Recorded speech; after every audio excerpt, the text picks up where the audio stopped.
And now, Mike's thoughts. Ladies and gentlemen, boys and girls, people of all ages, we are just 2 days away from the NFL draft. We are 2 days away from the 2025 NFL draft, and the Dallas Cowboys and Jerry Jones are yet back in the news. Jerry Jones says the Cowboys are working pretty systematically to get trades coming into the Dallas Cowboys. Basically, he's trying to hint at, like, hey, the Dallas Cowboys are going to make some type of draft day trade to move up in the draft to get a receiver and or a running back. Guys, as you guys know, the Dallas Cowboys do have 10 draft picks in this year's NFL draft. They have 10 overall draft picks ranging from round 1 to round 7. They have 10 of them. Guys, we have heard this time and time again by the Dallas Cowboys. We are going to go be aggressive. We're all in. They signed Turbin. They signed Jonathan Mingo. They signed Trey Lance. Make a trade for Trey Lance. They let Brandon Cooks walks away. Stephon Gilmore walks away. Guys, we've heard it time and time again. Every time Jerry Jones opened his mouth, everybody just wants to, like, he has a very punchable face right now. Somebody hire Mike Tyson and punch Jerry Jones in the face and tell him to shut his mouth. Guys, the Dallas Cowboys are not going to go crazy in this year's NFL draft. They are not. They are not going to make some big day draft day move. So all you Cowboys fans, sit down and shut up. They are not giving the Cleveland Browns 7 picks to move up to number 2. They are not giving the New York Giants 8 picks to move up to number 3. They're not. It's not going to happen. So sit down and shut up and just enjoy the NFL draft, because the Cowboys they're going to fumble it. They're going to look terrible, and I'll be like, I told you so. Guys, the Dallas Cowboys may be trying to make all these moves. They be trying to do this. They've been trying to do that, but they're not going to at the end of the day. Stop it. Cue that intro. Are you ready for the best damn NFL show on the planet? Man Hour Nation, rise up. Yeah, hey, let's go. Hitting that gridiron, we going hard, we running the plays. You know the vibe, only the strong survive. Gotta keep your head in the game. Talking NFL, uncut, straight raw. Steady bringing that sauce. We about to take off. Get it hype, this man, our sport talk. Yeah, from the quarterback to the lineman. Everybody bringing heat. You don't really want to try them. Hey, who gon' win? It's a battle of the giants. This show is the flyest. Nobody can deny it. This is Man Hour. Sport Talk. Man Hour. Sport Talk. What team you reppin'? We keep it interesting. Who caught another down? Who got that interception? This is Man Hour. Sport Talk. Man Hour. Sport Talk. What team you reppin'? We keep it interesting. Who caught another down? Who got that interception? Let's go. What is up, Man Hour Nation? Michael Buckeye Show, the Man Hour Show, the manhourradio.com. Guys, check out the merchandise page, which at the block section as well. But most importantly, become a Pigskin Pundit. Click on that membership tab below, become a Pigskin Pundit, and we get a little bit of free merch. You get free entry to all of our NFL Pick'em giveaways. And we get a lot more stuff if you are back there on the back side of things. But guys, we've been traveling the old across the NFL landscape. We started in the South, we went to the West, then we went to the East, and then we went to the North, and now we are in the West. Now we're talking about the best division in football, and that is the AFC West. We got over-under projected wins for the AFC West. And of course, you got some questions to answer as well. We got the man, the myth, the legend, the CEO of the Pigskin Pundit, Mr. Jim Powell himself. Says, Cowboy Up, the sequel to Brokeback Mountain? Too soon, Jimmy. Too soon. No, but guys, listen. If you have any faith in the Dallas Cowboys, it's not going to be in the draft. You are going to have to rely on Jonathan Mingo at the end of the day. So it is what it is. I see my man Let's Go Sports is in the chat as well. What's up, Let's Go Sports? He said the Cowboys equals cowgirls / jokes. My man, you are not wrong. You are not wrong. Let's Go Sports, you're not wrong. My man Alpha Rob in the chat as well says, what's up, Buck? I didn't get the notification. I don't know, brother. I don't know. Obviously, I don't push out the notification. That's all on the YouTube side of things. But we are live here, Alpha Rob, every Monday through Friday at 9 p.m. East Coast time. So I'm assuming you're on the East Coast time. So just once the sun starts to go down, Just understand that man hour is coming, baby. Man hour is coming, and Old Man River says, "What's good, Buck? What's up? Old Man River." Well, Man River, guys, is a pigskin pundit as well. Pigskin pun. Get you some. He is having a grand old day. He's just getting through the day. We are always getting through the day, man. But you know my thoughts and prayers are with you on this beautiful day, Old Man River. But guys, let's go ahead and get into today's show, and let's talk about Old Man River's team. Let's talk about the one and only Las Vegas Raiders. Guys, it's been 2021 since the Las Vegas Raiders have made the playoffs. 2021. That was the year that John Gruden was fired because of the leaked emails and all that jazz, and they wanted to basically stick it to the man. Stick it to John Gruden. Say, you're never going to coach ever again. Basically, a.k.a. the Las Vegas Raiders were starting to get good, and Roger Goodell and the NFL could not make that happen. But the Raiders did ultimately make the playoffs back in 2021 to kind of stick it to the NFL. But before that 2021 NFL season, it was since 2026 when they even had a 12-win season. That was back with Jack Del Rio. You guys remember Jack Del Rio? It's been a long time. And once again, it's been a long time since the Las Vegas Raiders have been relevant back-to-back season. You have to fly all the way back to 2000 through 2002 when the Raiders had back-to-back winning season. In 2000, they lost the AFC Championship game. In 2001, they lost the divisional round. And then 2002, they did lose to the Super Bowl. John Gruden was the coach the first 2 years, and then he got traded to the Tampa Bay Buccaneers when they ultimately lost to him in the Super Bowl. And it's been since 1995, guys. Since 1995, the Las Vegas Raiders, Oakland Raiders, LA Raiders have had 5 winning seasons. So in 20 years, they've had 5 winning seasons. But for some reason, somehow, some way, the Las Vegas Raiders are deemed this golden standard.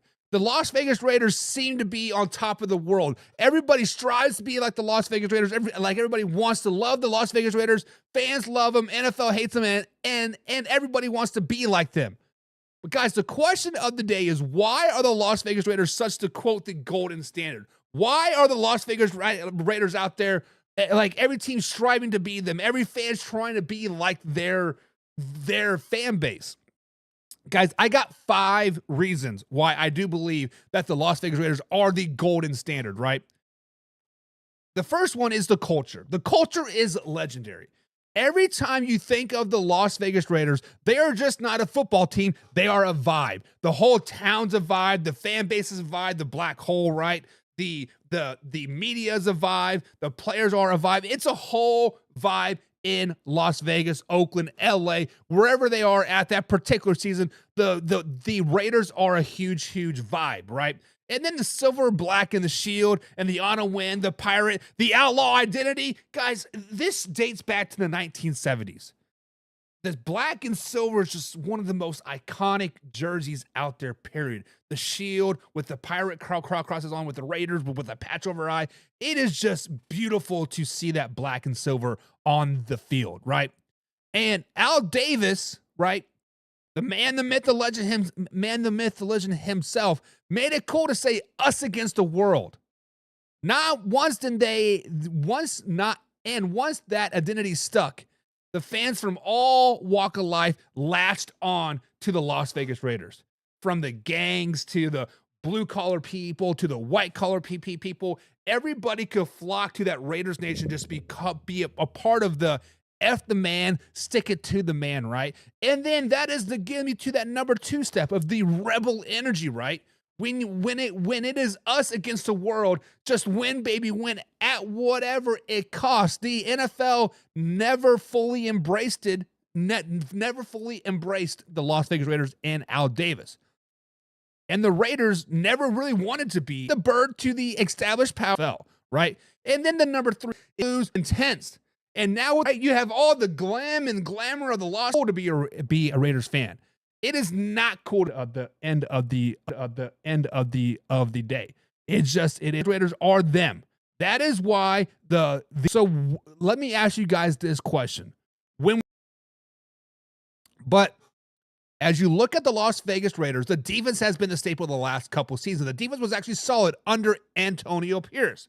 Max Crosby is still a breeze, and that unit showed fight.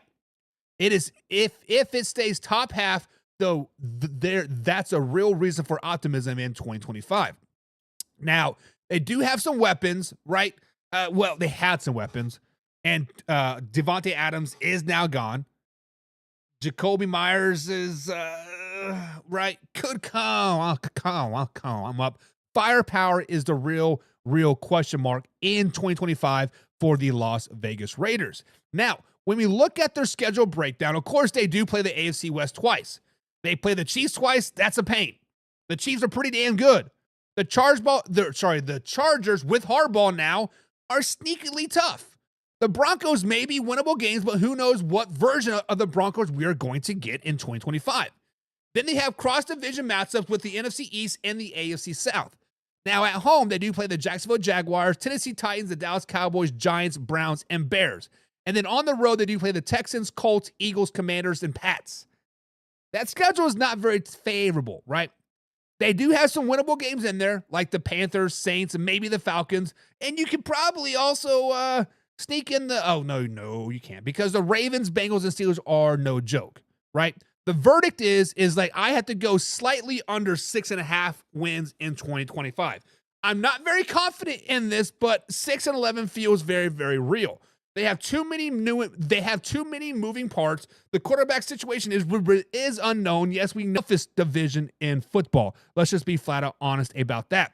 Now, unless Pete Carroll brings some magic, unless Geno Smith plays out of his mind in a top 10 quarterback, unless they somehow Ashton Gentry falls to them at, I think, number 7 is when they're picking number 6. Guys, it is hard for me to see 7+ wins right now. Now, with that being said, this is still the Raiders at the end of the day.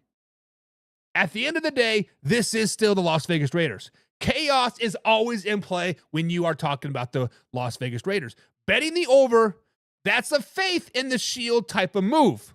Play it smart, probably take the under, and I hope that they prove me wrong.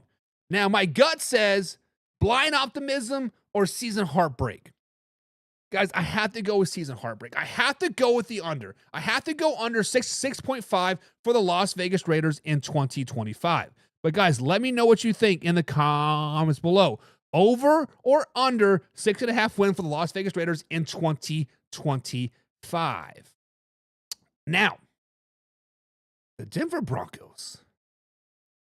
It's been 8 seasons since the Denver Broncos have had back-to-back winning seasons.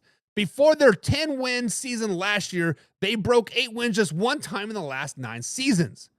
The Broncos have long been holding on to the Peyton Manning years, in which they lost the divisional round in 2011 and 2012. They lost in the Super Bowl in 2013, lost in the divisional round again in 2014, before finally winning the Super Bowl in 2015.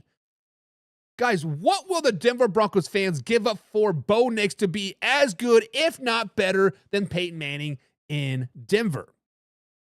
Now, we've been talking about loyal fan bases. Been talking about the loyal Las Vegas Raiders. We'll be talking about the loyal Kansas City Chiefs and the LA Chargers moving forward. But the Denver Broncos fans, guys, are truly dire ride. I can say that a lot about a lot of the AFC West teams. A lot of their fans truly are ride or die, I should say. And if Bo Nix ends up the next guy to be a long-term quarterback in Denver, there is no even comparing him to Peyton Manning. Right? Even if you want to talk about his college days or his first 5 games in Denver, right? Let's just slow it down, baby. Bo Nix will never be Peyton Manning. Peyton Manning is 1-1, and Bo Nix is 1-1. Now, if you talk to the Denver Broncos fans, right, they can cherry pick some stats that says, did you know Bo Nix had a higher completion percentage his senior year than Peyton Manning ever did in college, right? Bo Nix's first 5 games is better than Peyton Manning's first 5 games in Denver. I'm just saying, but look at the stats. Guys, the Broncos fans want Bo Nix to be great. The Broncos fans want their team to be great. And then the claim to Shane Payton is a quarterback whisper, right? I always love this. Look what Peyton did with Drew Brees. Now imagine what he'll do with the younger, more mobile version of Drew Brees. You guys understand Drew Brees was what? Was it 3 years? 4 years in San Diego before moving to New Orleans. He was still pretty young. Guys, the simple fact of the matter is that the Broncos fans will do anything to be great. They will sell their first soul. They will jack off into a cup. They'll do whatever it takes for the Denver Broncos to be great in 2025. So, guys, let me ask you this question. What is realistically a thought process that the Broncos can be in 2025? What realistically can the Denver Broncos be in 2025? Because let's just be honest, they did shock a lot of people in 2024. With their 10 wins and a wild card run, it shocked me, it shocked the Raiders Nation, it shocked the Chiefs Kingdom, it shocked a lot of people. With the second year under Sean Payton, they seem to have turned a lot of heads. However, in 2025, they now have the target on them. The Denver Broncos are projected to win 9.5 wins in 2025. So, guys, over under 9.5 wins for the Denver Broncos in 2025. Ooh, this is a spicy one. This is a spicy one because the Broncos hit that kind of prove you wrong arc in 2024, right? 10 wins and a wild card berth and to find some real signs of life underneath the Sean Payton area got a lot of people excited. Now that the 2025 line sits at 9.5 wins, the question becomes, was the 2024 run a real deal or was it just lightning in a bottle? Let's break it down. Why might the Broncos hit the over? Why might the Broncos get 10 wins in 2000? Better situational football. The football IQ is growing in Denver. Peyton doesn't mess around. He is malicious, and he found his rhythm, and that is for sustainable success. We saw him and Bo Nix go head-to-head on the sideline, and it fueled both of them, right? And the defense stayed legit. The Denver's defense last season turned it up in the second half of 2024. The young pieces started to step up, and that kept the momentum, and it could be a problem for quarterbacks all year long in 2025. But then the next question is the quarterback situation really stabilized in Denver? Can Bo Nix have another rookie year type of year that he had, meaning 3,700 yards, 29 touchdowns, just to 12 interceptions? Now, when we look at the AFC West, it might be a lot more open than what we are considering, right? Me as a Chiefs fan, I'm thinking that the Chiefs are going to run away with it, right? But when you sit down and really truly look at the AFC West, right, is the Raiders are still rebuilding. The Chargers are talented, but they're transitioning into Harbaugh's system, more ground and pound in your face. And the Kansas City Chiefs they are still elite, but the gap is closing quickly with the rest of the teams in there. Now, if you wanted to pick the under and why the under is the real threat, I have to give you these valid reasons, right? Let's say the 2024 success was partly due to an overachieving quarterback situation. Can they repeat it or even improve on it? Did Bo Nix play out of his mind? Did Bo Nix have a outlier of a season? Was 2024 just a perfect storm, right? Because when you look at it, a lot of things went right. They had injury luck, they got key turnovers, and they got timely wins to really keep the momentum swinging in their favor. Those things always don't repeat, and their schedule does get a little bit tougher. At home, they play the Jacksonville Jaguars, the Tennessee Titans, the Dallas Cowboys, Giants, Bengals, and Packers. And then on the road, they play the Texans, Colts, Eagles, Commanders, and Jets. So what is the verdict? I am leaning to the over, but it's going to be tight. I am predicting that the Denver Broncos will get over 9.5 wins in 2025. My prediction is actually 10-7. Just enough to squeak past that 9.5 point line. Trust in Sean Payton, trust in the solid defense, and this equals a team that will keep you in every game. They may have not blew out teams, but they will win ugly and they will win often. That's with that being said, betting on Denver feels safer now than it did a year ago. I'm not reckless, but I'm optimism. right? There is optimism in Denver. It's a cautious belief in the system is going to start to gel. So the questions that I'm going to ask you guys in the comments below. Do you think that they take another step forward in 2025, meaning the Denver Broncos? Or do you see that win total being a ceiling and not the floor? Meaning they cannot get past that 9.5 half win mark. In the comments below, guys, let's talk about it. Let's talk about it. Let's talk about it. Old Man River says the Broncos will be 9-8 in 2025. So Old Man River is picking the under, and under, right? Old Man River says he might be Drew Brees, though Peyton was a quarterback coach. True. Real McCoy's in the chat. What's up, Real McCoy? He says Denver and Bo check in 2 more years and we may know. So Real McCoy says we're buying the hype of the Denver Broncos too early. He likes the Denver Broncos, but we need to slow it down, baby. I agree.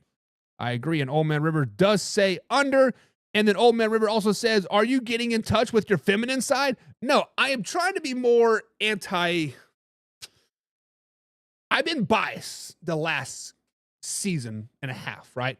I'm trying to be more level-headed here, Old Man River. I am trying to understand, like, hey, there are some teams out there that are just not good as the Kansas City Chiefs, right? And I'm not mad about it. I'm just saying, hey, you know what? It is what it is. But guys, over under 9.5 wins for the Denver Broncos in 2025. Now let's move on to the LA Chargers. The Chargers have been a staple of great regular season quarterback play, and that turns subpar in the postseason. For the last 18 years, 14 of them, Phillip Rivers led the LA Chargers to many regular season wins, but only made it past the divisional round in the playoffs once. He is actually 5-7 in the postseason, and Justin Herbert seems to be going on that same path. As of right now, Justin Herbert is 0-2 in the playoffs in his 5 seasons as starting quarterback at LA. Now, he does just have one losing season, which was 2 seasons ago, which got their head coach, Brandon Stanley, fired. But will Herbert ever win a championship? Championship, guys, is a Super Bowl. It's some hardware on your hand. Will Justin Herbert ever win a Super Bowl? There are 4 things that I think that is holding Justin Herbert back. The coaching carousel and the game management. Now, they've had some wild coaching decisions that Brandon Stanley has just been terrible coach and blowing leads over the years, a.k.a. 28 points to the Jacksonville Jaguars in the wild card game, but that's really not on Justin Herbert. But it does affect his chances big time. If they do not get a top-tier coaching staff, which I think they do now, I think Harbaugh has a nice little staff around him, but if that staff doesn't stay together, it's going to be hard to get over that hump. It is going to get hard to get over the divisional round. It is going to be hard to get to the AFC Championship game, let alone the Super Bowl. But as long as his staff stays together, Justin Herbert has a very, very real possibility. Now, number 2 is... this is what a lot of teams that don't do well always seem to fall to. Injuries. But the Chargers are like cursed with injuries, guys. Every year, key players go down. From wide receivers to offensive lines to like defense, they name it. They're losing very, very key parts, and they can never rebound over those said situations. And let's just be honest, the third reason why he will never win a championship is because the AFC is tough. The AFC is stacked. You got Joe Burrow, you got Lamar Jackson, you got Patrick Mahomes, and now you got young guys out there. And we use the term young guys loosely because Joe Burrow, Lamar, and Patrick Mahomes are still under the age of 30. Same with Josh Allen. But you got C.J. Stroud coming. You got Bo Nix coming. Oh, you got Bryce Young that could have potentially a good season. You still can't sleep on Tua. Right, guys, the AFC is stacked. And getting to the Super Bowl in this conference is just pure brutal. It takes a very, very, what's the word I'm looking for? A very lucky season to get to the Super Bowl. And then the last reason why Justin Herbert will never win a Super Bowl is the charging curse. It's the curse of the Chargers. And if you follow the team long enough, you know what that means. They find weird ways to lose games that they should win. Whether it's a 28-point lead versus the Jacksonville Jaguars in the playoffs, or a 14-point lead to the Kansas City Chiefs on the road and end up losing it, right? And until that narrative changes, it's a real shadow over Herbert's chances to win the Super Bowl. So guys, I personally do not think that Justin Herbert will ever win a Super Bowl with the LA Chargers. I don't think the LA Chargers, as currently constructed, will ever win a Super Bowl. So guys, in the comments below, let me know, do you guys think that Justin Herbert and the LA Chargers will ever win a Super Bowl? But speaking of shocking the world, the Chargers did shock a lot of people last season, not only by winning 11 games, but also making the playoffs. As their run was short and sweet, like my man BC Combs, their expectations in 2025 are not. They have very, very high, very, very real expectations in 2025. They are projected to win 9.5 wins in 2025. So guys, over under 9.5 wins for the LA Chargers in 2025. Let's slow it down, baby. Let's slow it down, baby. First off, the Chargers pulling off 11 wins in 2025 shocked everyone, especially since this franchise has historically specialized in finding creative ways to lose close games. But now that Jim Harbaugh is running the show and Justin Herbert is balling out per se, the hype train is gassed up and ready to go again. So we got a 2025 win total of 9.5 games. And the question is, was 2024 the beginning of a new era? Or was it just a one-year Harbaugh honeymoon? Let's get into it. Why does it make the sense to pick the over for the LA Chargers? Harbaugh brings identity to the LA Chargers. He immediately gave the LA Chargers this team an identity. Smash mouth football, discipline, and no-nonsense culture. Look what he did last offseason. Keenan Allen, gone. Mike Williams, gone. Austin Eckler, gone, right? He is a proven winner. 44-19-1 in the NFL with the San Francisco 49ers, and his teams always play tough. Look at what he did in Michigan. Number 2 is their improved physicality. The offensive line and running game finally gave Herbert some breathing room, and you know Herbert's team loves to control the clock, wear you down, and bully you in the trenches. When you're able to do that, you can win a lot of games. And Herbert took a step forward in 2024. He wasn't just stat padding like he did in years past. He led game-winning drives. He handled the pressure better, and he played his most balanced football yet in his NFL career. Harbaugh's influence could unlock an even more mature and effective version of Justin Herbert, which is scary in the AFC, let's just be honest. And the defense also showed life in 2024. Stanley is gone. Hallelujah, says Chargers fans. But the defense actually started making stops. You give Harbaugh a functional defense and a healthy offense, 10+ wins is very, very real. But on the other hand, I'm looking at the under as well. Injuries are always a factor. At the end of the day, it is a Chargers. Injuries to key players feels inevitable. No team feels cursed like the squad when it comes down to health. They have a tough-ass schedule too, right? They play the AFC North and the NFC South, which means slugfest with the Ravens, Bengals, and Steelers. You can even throw the Browns in there, right? And of course, they still got the Chiefs twice and the Broncos twice and those fesky Raiders twice. Very, very small margin for error in 2024. A lot of 2024 wins were close. If it was just a few of those bounced the other way, they are right under that 9.5 win mark, and they missed the playoffs. And Harbaugh's teams don't usually blow people out. They win ugly. One bad bounce equals big, big consequences. So what is my verdict for the Las Vegas Raiders in 2025? Over under 9.5 wins. My prediction is going to be slightly over. I predict that they will be 10-7, if not 11-6 yet again. Harbaugh is a floor raiser. No more mid-tier stuff. No more 6, 7, 8 wins years for the LA Chargers year after year after year. Harbaugh raises that floor. This team has talent. It's always had talent, but now they got the leadership. As long as Justin Herbert stays healthy, they could clear the 9.5 wins even if it's close. What makes this fun is that for once, betting the Chargers over does not feel reckless.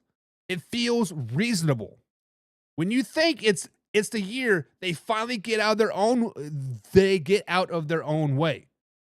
We are bracing for I'm not bracing for another Charging collapse in January. I'm embracing that they will make a wild card run and they might knock off a team like the Baltimore Ravens. They might knock off a team like the Houston Texans. Guys, the Chargers are the real deal. I have faith in the LA Chargers in 2025. But guys, your opinion matters. Over, under for the LA Chargers and with 9.5 wins in 2025. Old Man River Pigskin pun. Get you some. says, Bucky, you need to slow it down, baby. Chargers will only be 8-9. He will only be 8-9. Let's Go Sports says the Chargers will be 9-8. That is under, says Let's Go Sports. Understand this, Buck. They're not there. He said they're going to be good.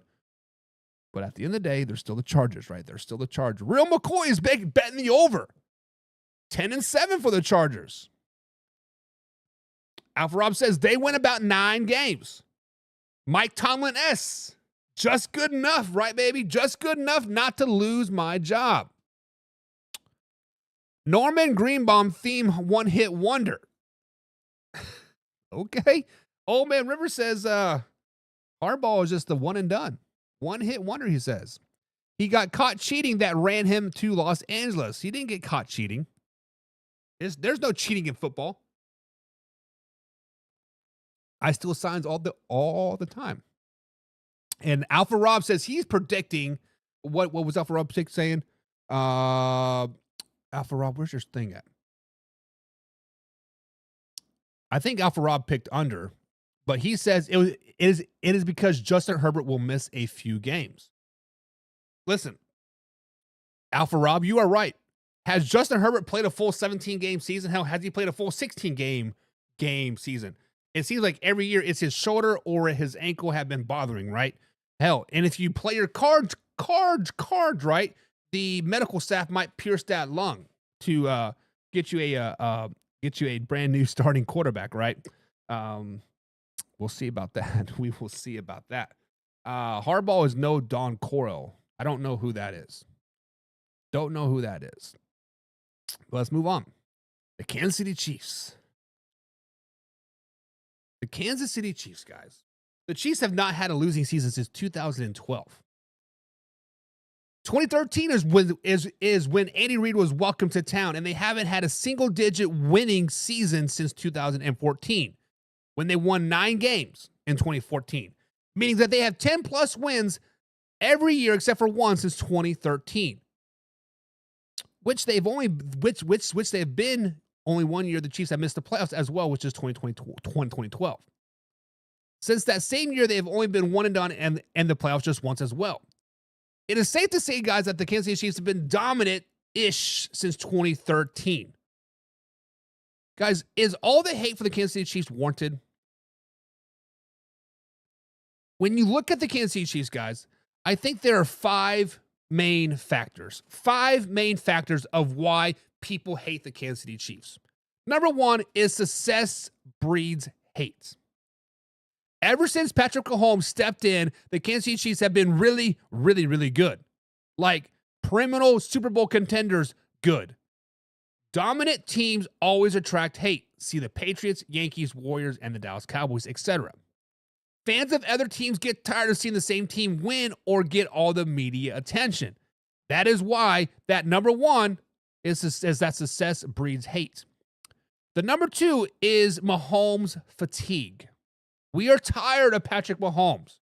Mahomes is insanely talented, but the consistent praise from the media can rub people the wrong way, and that's exactly what it's doing.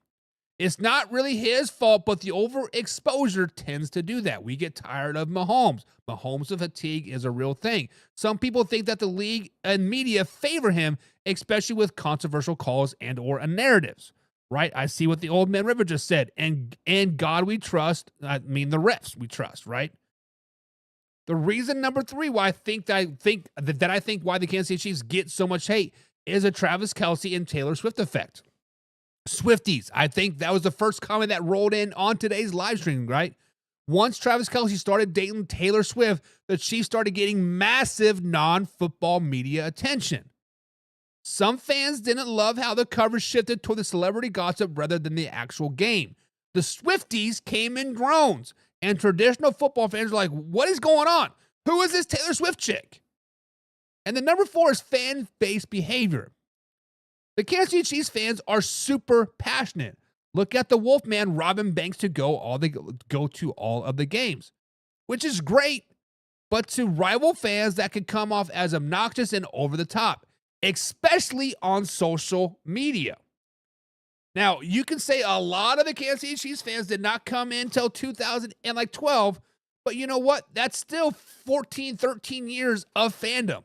You have every right to be passionate about your fans. And the number 5 is obviously the ref controversies. Just like what Old Member says right here says means paying the refs. Like any top tier team, guys, there are going to be a few controversial calls that go in the way of the Kansas City Chiefs. Leading claims to favoritism or, quote, the NFL is rigged takes.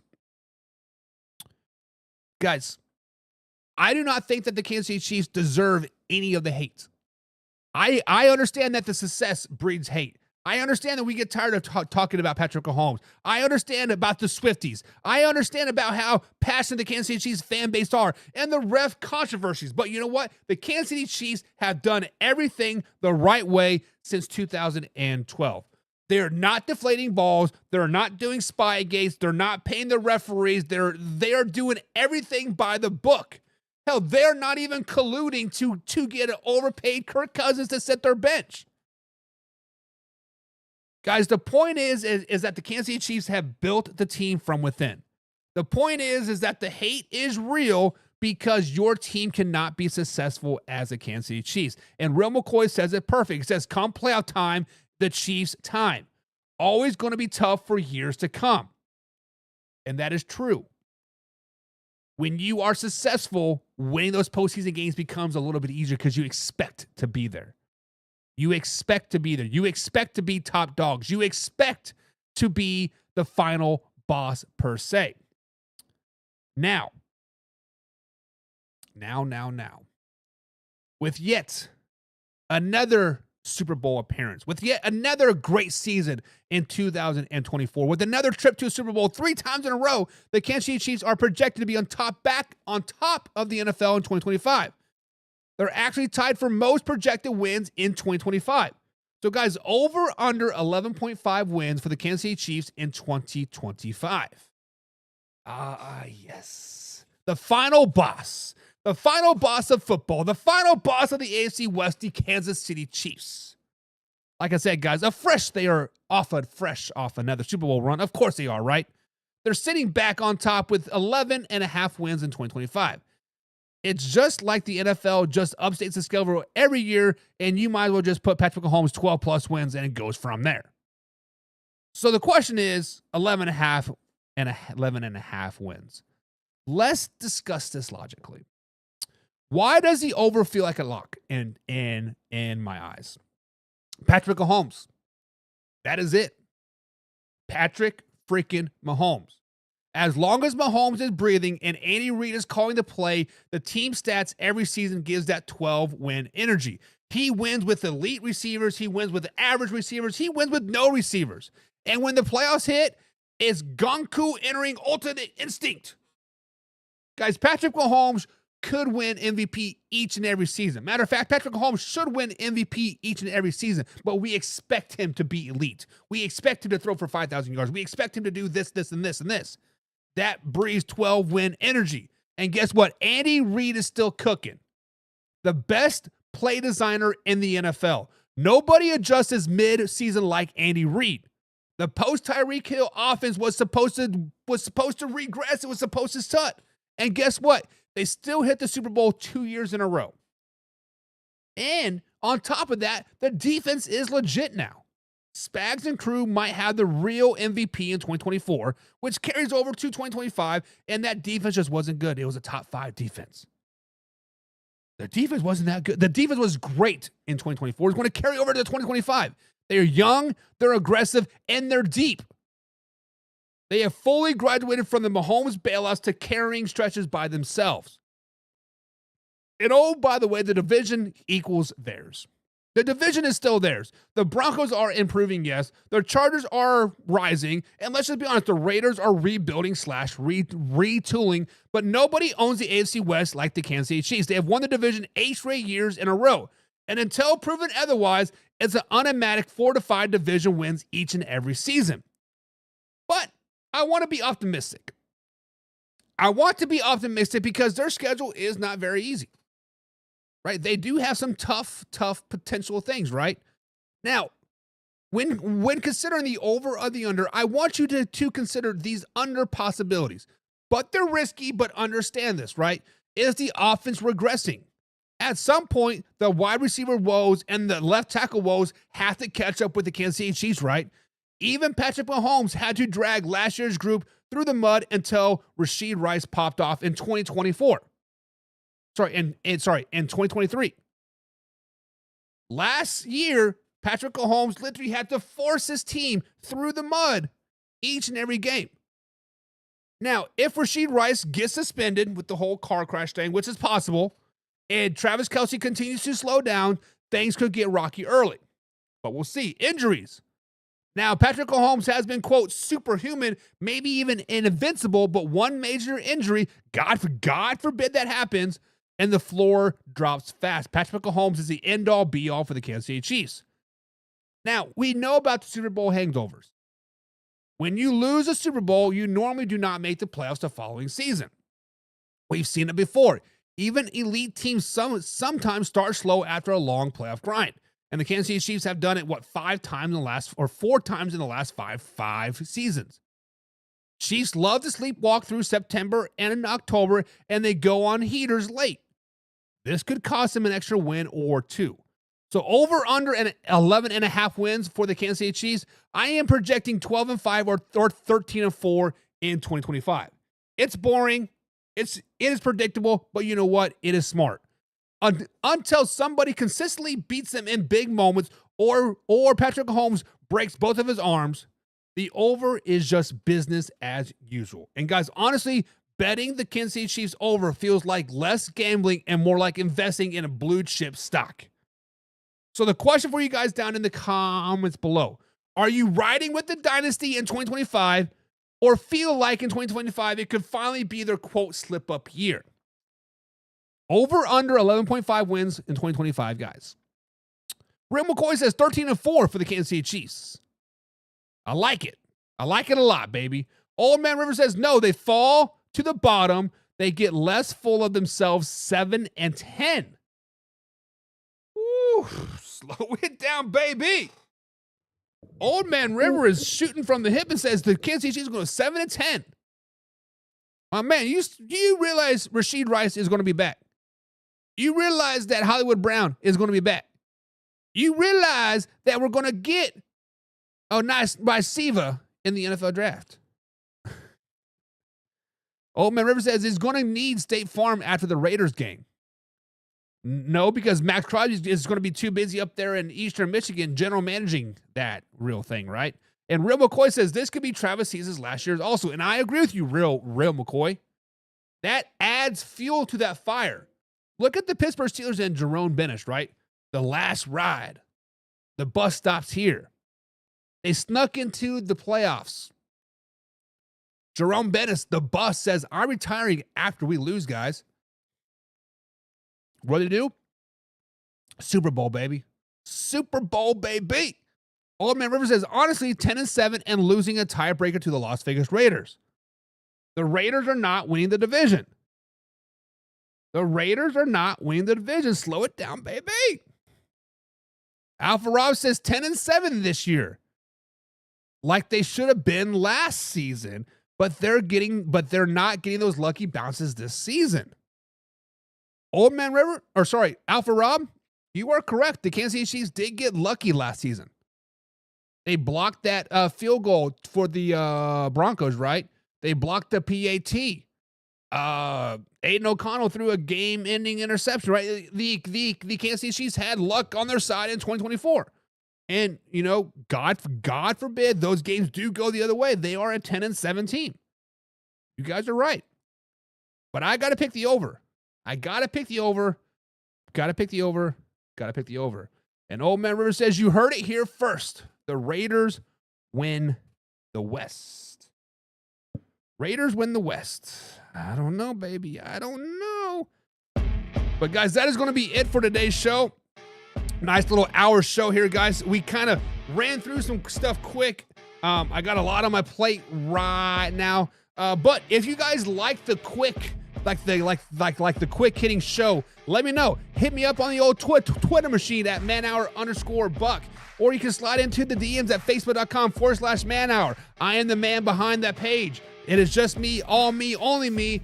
So if you guys want to let me know how we're doing, if you like this quick, fast, action-packed pace show, let me know, and we'll go from there. But until, guys, then, this is Michael Buckheiser, live, raw, uncut NFL talk. We out. Hey, now it's time to take off. Gotta keep it live and raw. Better stay tuned in.